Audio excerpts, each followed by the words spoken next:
As we said, the game is changing. You know what's kind of sad, Jake? Are you saddened by this? Saying goodbye to the SEC West? I've always loved the SEC West. It leads to great headlines. How the West was won, the Wild Wild West, a dominant conference at times, the most dominant conference in the entire country, and now it's going to be no more, man. Not really. I feel like it's kind of been, I don't know, I am going to miss it. I feel like, how long have we been playing the SEC Championship? 3 decades now? Early 90s, like 92, I want to say, somewhere around there maybe? Somewhere around there. Yeah, I think a little bit, maybe 93. Yeah, like, so basically my entire adult life, all I've known is this, or my entire life, not adult life, all I've known is this current setup for the SEC. And, well, in the end, the SEC West going into this final year, remember this is the last opportunity to stack any of these numbers. The SEC West leads the East 18-13. Suck it, East. The West is better. Alabama ends up with 14 appearances in the 30 years, going 10-4. Florida's second place with 13. They end up 7-6. The Bulldogs end up getting 10 appearances, 4-6. Then LSU up next with 7. They're 5-2 in those games. So LSU may not make it to Atlanta the most often, but like some sort of barbarian horde that gets united under a great war leader. Like when everything comes together, they tend to be more powerful than anybody else. Tigers 5-2. Then you got Auburn, Tennessee behind them. Arkansas made it 3 times, never won it. In fact, it ends at Tennessee with the teams that actually ended up winning an SEC championship in this era. Mizzou twice, never won it. Mississippi State went, South Carolina went, which means, So Ole Miss, Vandy, and who? Who else? You got 2 more. One is a recent addition, though, so it's not quite the entire time. Yeah, Texas A&M. Yep. Your guys. Oh, Kentucky. Yep.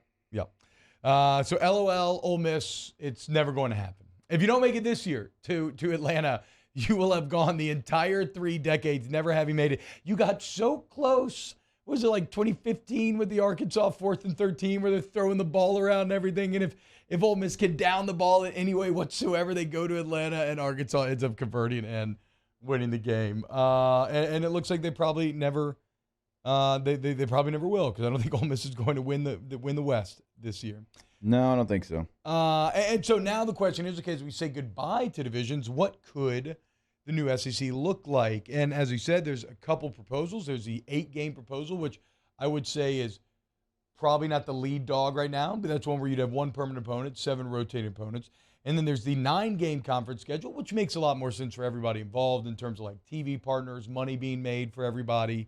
And the current proposal for that features 3 permanent opponents. So sorry, Georgia Bulldog fans, you no longer get to play Vandy, Mizzou, and Kentucky every single year.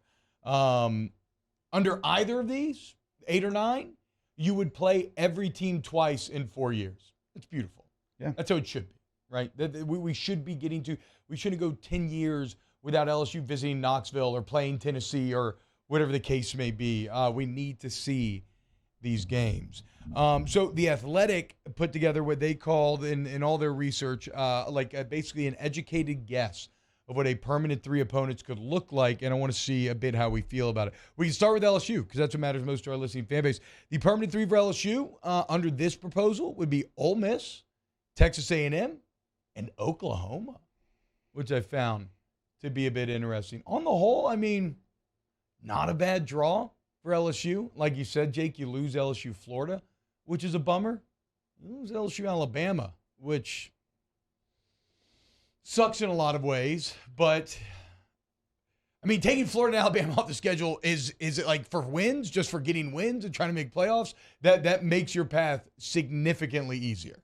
And suddenly there's no Auburn to play every year there as well. Like, the change feels weird, right? Don't get me wrong. Like, there's an element of, history kind of crumbling. As I said, it's a reforging of college football. But, like, when you go down this list, I kind of think that's one of maybe the friendlier groupings, if only because Ole Miss is in there and they've, never really been too much of a threat. Like, Oklahoma's still very intimidating.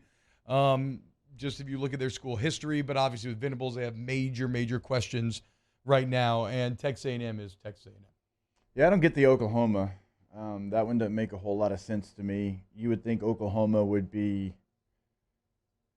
Oklahoma would have Texas, Mizzou, and LSU. Texas and Mizzou make a lot of sense for Oklahoma. LSU. That's why I said it's so interesting. Like, that seems like a very intriguing matchup. What if all of a sudden we just hate Oklahoma? You know what I'm saying? Like 10 years down the road, you're playing them every year. All of a sudden, you have an entire generation of LSU fans raised to like crap on Boomer Sooner, something that we never even really thought about growing up. Like, the only time I thought about Oklahoma growing up was that 03 Natty. And so who knows? Times could change. Who would you go then besides Oklahoma? I mean, and obviously you don't just get to, like, you know, it's all interconnected. But like, if you could choose your LSU 3, who would it be? I mean, I don't know. I mean, Ole Miss feels like they were always going to be in there. You know, I thought it was going to be maybe Ole Miss A&M State or Ole Miss A&M. I guess Ole Miss A&M Texas would be a step too far. They're going to pair LSU and A&M together. They've been trying to make that thing work for a very long time. So that one doesn't surprise me at all. And it did work. Like, it's kind of funny. We talk about it all the time, Jake, when it's A&M week, but that is one of the few examples I feel like of forcing something to happen. Yeah, and it actually worked. Like, you know, it's like just this corporate, like, they get together board and we can make more money if we do this, and And instead of feeling fake, it actually does feel organic, and the two schools do hate each other, and you've got the massive LSU fan base in Houston surrounded by A&M fans. Can't tell you how many people I talk to that have that experience and what it means to them to beat A&M. So, yeah, A&M, and I feel like LSU Ole Miss is basically a lock. So it is who's going to be that LSU third and Mississippi State, I think, have played more than anybody. So I thought maybe that you know, I guess it was either going to be Ole Miss or Mississippi State. And Ole Miss, I guess you do have maybe more history there. Under this, what about Auburn? Like, that never came into the thought process? Because Auburn's got Georgia, Florida, and Alabama. I know. Good God. I mean, hey, Auburn, that's what you get for having the Iron Bowl and, what is it?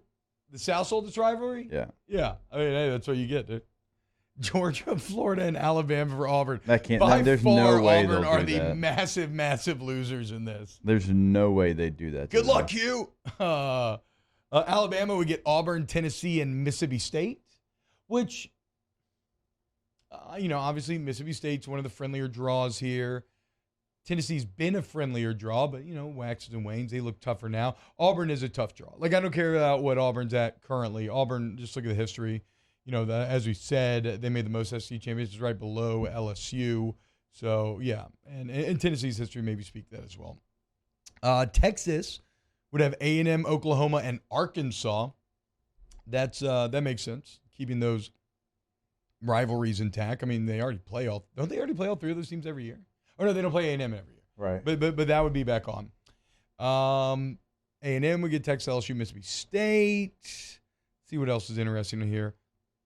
Mississippi State would get Ole Miss, Alabama, and Texas A&M. That's a rough slate for Ole Miss. Kentucky, kind of a pseudo winner here. I mean, I guess if you have Vanderbilt on your list, you're kind of a winner, right? But Kentucky gets Vandy, Tennessee, and South Carolina.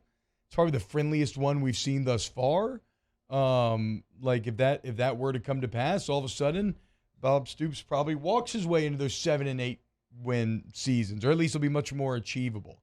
And then Missouri gets Arkansas, Vandy, Oklahoma. That's but yeah, so it feels like Auburn's the biggest loser.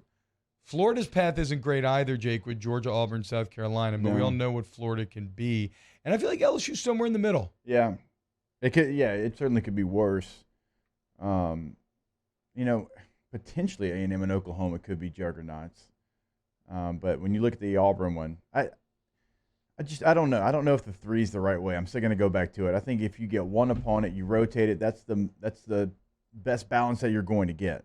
Like, if you get this, because again, like, if 2 of the 3 teams in your pod end up, you know, hitting their golden days, like, yeah, you're kind of screwed. So yeah, like, there's no way, if I'm the Auburn Tigers, I'm signing off on that. Like, zero way that I'm doing that. Yeah. I mean, you're not wrong. I wonder how they vote on. And you got to say, yeah, this is dumb. The schedule. I mean, well, look, and to be clear, this is not permanent. This is a educated guess, right? There's still movement to be had within this. But yeah, Jake, to your point, Auburn would feel powerful enough where they could, I think, have a say in this. But this is where the political power of your school's leaders are going to be flexed, right, in these negotiations, trying to figure out who these permanent opponents will be and trying to give yourself as friendly of a draw as you can. And I think it is kind of an interesting exercise to look at that SEC championship history that we just talked about and say, like, okay, these are how these teams did over 30 years. That's a large sample size to determine how easy or hard these games are. And to your point, who are the top 3 teams on this list that have made it most? Alabama, Florida, Georgia. Yeah. That's exactly who Auburn's top 3 opponents would be. I mean, it would feel like you were almost burying Auburn's program in the dirt, but maybe not. I mean, Auburn, look, right behind those 3 schools, you have LSU, then Auburn. So, like, they are right next in line, but still, tough. I don't. Ryan Brack raised a pretty good point. If you play every team every 2 years, the permanent opponents don't mean as much. That is also fair, right? It's not like you're going to go multiple years without seeing a team. But they do, because every year you've got to line up and play those 3 teams. Yeah, they definitely still mean something, just not as much as like they do now. I mean, I don't know. I think I'd push back. I mean, every single year I know I've got Georgia, Florida, and Alabama. Like, those other teams around me can rotate. That's great. I've got Georgia, Florida, and Alabama. Like, I have Georgia and Alabama who look like for the next decade they're still going to be the teams that they've been. So, to me, that doesn't change much of anything. Like, you better hope you get a rotation that includes Vanderbilt. I mean, but still, that's brutal. That's why, like, Alabama, you have Auburn. Arkansas, you can choose between Missouri and Texas. Auburn, you have Alabama. Florida, you've got Georgia. Georgia, you've got Florida. Kentucky and Tennessee, y'all have got each other. Like, have it one permanent opponent, the team that you dislike the most, and you rotate everything else. That way, no one can witch about it. Bayou Ford YouTube chat says, I need Auburn and Florida every year. That ain't happening, bro. Auburn's got too many rivalries that mean more than LSU, Auburn, and Florida does as well. So that ain't happening. And LSU, Florida's always been a weird rivalry like that, though. It's always mattered to LSU and Florida, but nobody outside of our very local consciousness ever thinks about LSU, Florida, even though we know what a badass game it has been and how I don't think they legendary understand it. No, they don't. No. If you've been in it, you fully understand it. If you've ever been to any of the games, you don't even have to really be in it, you understand it. But, like, when I say that when I'm hosting a show with someone from, like, the Big Ten or the ACC or Pac-12, they're like, really, Florida? Yeah, like, exactly. It's like that. I'm like, man. It's kind of like it that way, though, right? It's kind of like it's kind of like being into a band that no one's into, It's not mainstream. It's like a deep cut. Like, you're in the club if you know about the value of LSU, Florida. You get it. We immediately have a bit of kinship. I think we all know a person that's like, no, I found the band first. Yes, no, exactly. No, they were not on the radio. Yeah, no, it's Rivers. And then as soon as they get popular, she hates him. Or she laments the fact that they're popular. That's exactly it. All right, when we get back. So, yeah, that could be the new look SEC, man. We will see.